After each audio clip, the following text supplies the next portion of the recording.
결국은 이게 서울을 시작으로 해서 경기 인천 쪽으로 퍼져 나갈 거라고 저는 보고 있거든요. 1, 2년 후부터 공급될 빌라가 없습니다. 짓던 것도 다 멈추게 된 상황이에요. 지금 시장에 일반 매매로 빌라가 나올 수 있는 게 진짜 없는 거예요. 안녕하십니까. 안녕하세요. 많은 분들께서 제 다리가 안 보이니까 제가 무슨 키 160인 줄 알고 계시는 분들이 많이 있어서 서서 또 오랜만에 제 키가 177입니다. 기존에 있던 컴퓨터 화면에서 좀 벗어나서 더 큰 화면으로 좀 보여드리려고 모니터 앞에 섰고 수업 듣는 것처럼 오늘 영상을 재밌게 시청해 주시면 좋을 것 같습니다. 오늘 준비한 주제는 서울 빌라. 서울 빌라가 드디어 왔습니다. 기사를 한번 읽어보면 빌라 너마저 서울 아파트 불장 다세대 연립에 불 옮겨 붙었다 라고 돼 있고요. 서울 빌라 매매 가격 지수 0.3에서 0.12% 상승폭 확대. 자료를 찾아보니까 서울에 있는 빌라 매매가가 3개월 연속으로 상승을 했습니다. 24년 4월을 기점으로 4월, 5월, 6월 이렇게 3개월째 연속으로 오르고 있다는 건 이제 확실히 떨어지는 거는 멈췄고 보합세도 아닌 이제 상승세로 돌아갈 여력이 생겼다라고 하는 거고, 붙기 시작하면은 더 많은 수요들이 매수세로 전환이 되면서 매매가가 더 가파르게 오를 수 있다고 저는 생각을 합니다. 서울 아파트값 상승세가 이제 비아파트 시장으로까지 번졌다. 빌라는 아파트의 대체제이기 때문에 선제 조건이 아파트가 올라줘야지 오른 아파트를 매수하지 못한 가격에 부담을 느낀 분들이 대체제인 이제 빌라를 찾게 되는 거거든요. 지금 비아파트 시장으로까지 번졌다. 강남, 서초, 송파구 아파트 가격이 가장 많이 올랐던 지역을 중심으로 빌라도 마찬가지로 오르고 있다라고 기사에서 얘기를 하고 있고요. 그럼 이 기사가 나왔으니 빌라 투자를 해야 되는 거냐? 꼭 그런 건 아닙니다. 서울 지역에 또 관심을 갖는 분들도 있지만 결국은 이게 서울을 시작으로 해서 경기 인천 쪽으로 퍼져 나갈 거라고 저는 보고 있거든요. 아파트 대체제인 게 빌라인 것처럼 서울 빌라의 대체제는 또 서울 외곽지의 빌라가 되는 거고, 서울 외곽지에 있는 빌라 가격이 올라가면 그 옆에 있는 지역으로 퍼져 나가게 될 거라고 생각을 합니다. 가격이 오를 수밖에 없는 요소 중에 하나가 1, 2년 후부터 공급될 빌라가 없습니다. 집을 짓던 분들도 분양이 안 되고 가격이 떨어지니까 분양을 했을 때 손실이 나게 돼 버리니까 짓던 것도 다 멈추게 된 상황이에요. 인건비 상승, 뭐 자재값 상승, 그런 요소 때문에 공급 절벽이 본격화되고 있다. 그리고 심지어 제 영상 보신 분들은 아시겠지만 경매로 나온 것들이 이제 허그에서 매수를 하고 있고, 이번에 나온 든든 전세주택 두 번째는 집주인한테 직접 매수를 하고 있습니다. 지금 시장에 일반 매매로 빌라가 나올 수 있는 게 진짜 없는 거예요. 짓던 것도 멈췄고요. 경매로 나올 것도 허그에서 사고 있고, 집주인들이 내놓을 것도 좀만 어려우면 허그에서 사주고 있고, 그러니까 매물로 나올 수가 없는 거예요. 인허가 실적이 1223 가구에 그쳤다. 1년 전에 비해서 26.6%나 빠졌다라는 얘기고요. 공급 물량이 계속 떨어지고 있다는 얘기가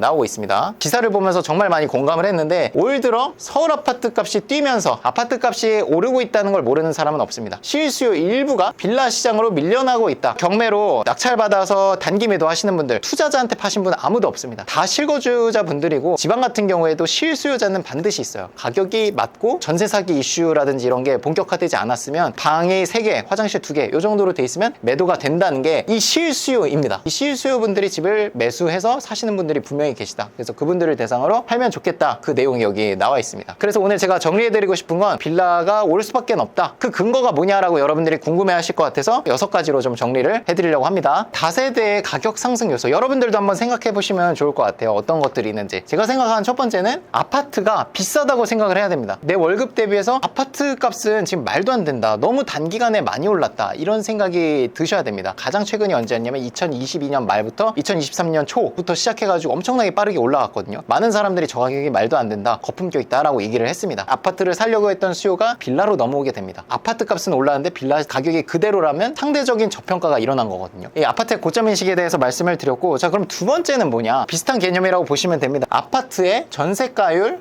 떨어지는 거죠. 전세 끼고 샀을 때 내가 들어가는 돈이 커지게 되는 거죠. 투자금이 많이 들어가게 되는 거죠. 같은 투자금이면 난 차라리 이 아파트를 사느니 빌라를 가겠다, 빌라를 사겠다라는 투자 수요가 생기게 됩니다. 그게 두 번째 요소고요. 자, 세 번째, 가장 사실 중요한 요소라고 저는 보는데, 허그에서 지금 공격적으로 경매로 입찰도 하고 있고, 경매뿐만 아니라 역전세를 버티지 못한 집주인의 집을 매수하겠다고 발표를 했습니다. 아니, 허그가 빌라를 매수하는 게 가격이랑 무슨 상관이냐라고 생각하실 수 있는데, 국가기관에서 매수해서 매매로 내놓는 게 아니라 임대로 8년 동안 줄 거기 때문에 나왔어야 되는 매물이 없어지는 거거든요. 1년에 100채, 200채가 아니라 뭐 8,000채, 10,000채, 16,000채 이렇게 2년 동안 16,000채를 본인들이 매수를 해서 8년 동안 임대를 준대요. 일반 시장에 나왔어야 될 16,000 전체의 공급이 없어지는 거죠. 공급이 줄기 때문에 가격이 올라갈 수밖에 없다라는 게 세 번째 요소고, 네 번째는 22년 가격으로 회귀라고 적었습니다. 무슨 뜻이냐면 22년도랑 비교를 한다고 생각을 해보세요. 현재 시점에 빌라를 공급한다고 했을 때 과연 여러분들이 22년도 그 가격의 건설 자재값, 인건비, 땅값 이런 걸로 공급을 과연 할 수 있을까요? 단언컨대 저는 못한다고 생각을 합니다. 근데 가격은 22년도보다 지금 24년인 시점이 가격은 낮아요. 지어져 있는 물건이. 지금 오름세가 시작되게 되면 22년도 가격까지는 충분히 갈 거라고 보거든요. 전고점을 회복한다라고 얘기를 합니다. 모든 비용들이 22년보다도 훨씬 더 비싸져 있는데 오르기 시작했을 때 22년도 가격으로 못 갈까요? 그 이상으로 갈 수도 있다고 저는 생각을 합니다. 하지만 보수적으로 말씀드려서 최소한 22년도 가격으로는 돌아갈 거라고 생각을 합니다. 그리고 다섯 번째도 중요한 요소입니다. 여기 3번, 4번, 5번이 저는 중요하다고 생각을 해요. 다섯 번째는 뭐냐면 메인 상품이 아파트가 아니라 그의 대체제인 상품의 세제 혜택들을 열어주기 시작할 거라는 움직임이 조금씩 보입니다. 빌라 시장 쪽에 세제 혜택을 줘서 전세 가격을 완화시키려고 해야 됩니다. 그럼 세제 혜택을 줄 확률이 높습니다. 왜냐면 여기를 어쨌든 정부가 개입해서 잡아줘야지 아파트에서 넘어오신 분들을 정착륙하게 잡아줄 수 있는 거거든요. 그런 메시지를 뭐 정부 기관에서도 던지기도 했고, 자 마지막 6번은 전세 사기 이후로 빌라의 전세가, 매매가가 급격히 빠졌거든요. 근데 그 빠진 시기가 2024년 8월, 9월쯤에 2년이 도래합니다. 역전세. 이 역전세를 저는 빌라 시장의 거품이라고 생각을 합니다. 역전세를 맞았던 집주인들이, 버틸 집주인들은 다 버티고 보증금을 내어줬을 거예요. 왜냐면 2년이 도래를 했거든요. 지금 이제 경매로 나와야 될 물건들은 어쨌든 다 나와 있는 상태고, 돌려줄 수 있는 여력이 있는 집주인들은 다 돌려준 상태일 거예요. 그 말은 가격 거품이 사기 전세로 인해서 높아져 있던 전세가 그리고 매매가가 거품이 다 빠졌다. 그게 얼마까지 올라갈지는 뭐 저희가 단정 지을 수는 없지만 저는 적어도 앞서 말씀드린 것처럼 22년도 가격까지는 충분히 가지 않을까라고 생각을 하는 겁니다. 그래서 다시 한번 좀 정리를 해드리면, 아파트에 대한 고점 인식이 아직 오진 않아서 빌라 가격이 엄청나게 올라가고 있진 않지만 저는 이 시기도 곧 올 거라고 생각을 합니다. 이미 지금 가격도 비싸다고 하는 분들도 정말 많이 있지만 분위기가 팽배한 건 아니거든요. 그 분위기가 올 거고, 매매가가 올라가게 되면 당연히 그 아파트에 투자할 사람들이 같은 돈이면 빌라에 좀 투자하지 않을까? 그리고 허그에서 적극적으로 빌라를 매수함으로써 매물 감소죠? 공급이 감소되는 겁니다. 그래서 가격이 올라갈 수 있는 거고, 가격이 지금 엄청나게 싸다는 건 물가가 훨씬 더 쌌던 22년도보다도 가격이 지금 낮아요. 그걸 봐서도 공급을 나중에 하더라도 훨씬 더 많은 돈이 들어갈 거잖아요. 그런 것들을 봐도 22년도 가격까지는 갈 거라고 보고, 이제부터 나오는 세제 혜택들은 가격이 올라가고 있는 아파트를 대상으로 세제 혜택을 주기는 어려울 겁니다. 역전세가 2년 만기에 도래함으로써 거품이 빠질 만큼 다 빠졌다. 이제부터 투자하는 사람들은 진짜 빚이 얼마 없는 취득세 중과도 있으니까 쉽게 다주택자들이 투자 못 하거든요. 그리고 지금 거래되는 것들을 보면 대부분 실거주자분들이고, 거품들이 다 빠지고 지금은 거품이 없는 상태에서 가격이 올라가고 있기 때문에 이거는 충분히 앞으로 더 올라갈 수 있다라고 저는 생각을 합니다. 결론은 아파트는 이미 조금씩 올라가고 있고, 그게 영향이 시간을 거쳐서 다세대로 영향이 올 거기 때문에 단타매도도 말씀을 드리지만, 보유하면서 2년 동안 세를 주면서 2년 뒤에 시장을 바라보는 것도 너무 좋겠다라는 생각을 합니다. 특히나 다세대뿐만 아니라 오피스텔 같은 경우는 아직도 지금 매매가가 거의 그대로예요. 아파트에 또 대체제가 되는 방 3개짜리 오피스텔, 이런 거는 또 매매가가 올라가게 되고 할 수 있는 거죠. 지금 어쨌든 빌라 같은 경우에는 경매로 물건들도 정말 많이 나오고 있거든요. 경매로 잘 취득을 해서 정말 싸게, 시장이 좋을 때는 10% 싸게 사기도 어려운데 지금 20%까지 싸게 됩니다. 20% 싸게 사서 나중에 시장 분위기가 좋아지고 가격이 올랐을 때 20%가 추가로 올라갔다면 얻을 수 있는 수익은 20%가 아니라 거의 2배인 40%거든요. 싸게 산 것까지 포함해서. 그러니까 수익을 극대화할 수 있다라고 저는 생각을 하기 때문에 적극적으로 빌라 경매를 검토해 주셨으면 좋겠습니다. 갖고 있는 것도 너무 좋고 당장 팔아도 돈이 될 거고. 고생하셨습니다. 고생 많으셨습니다.